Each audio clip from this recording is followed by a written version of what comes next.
अगर वकील जो हैं वो उनका तो ये मामला है कि कोई भी किसी पार्टी में हो सकता है, वो तो पॉलिटिक्स ही करते हैं अगर सियासत में किसी पार्टी का हिस्सा लेते हैं। लेकिन बाकी इदारों का कोई काम नहीं है कि वो सियासत में हिस्सा लें।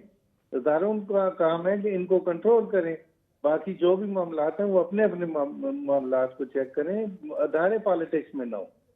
और अगर देखें ना, अगर जुडिशल सिस्टम में कोई अदारा, जो हमारा अदारे हैं, अगर उनमें कोई तफरीक आती है तो उसका सबसे बड़ा नुकसान कौम और अवाम को है।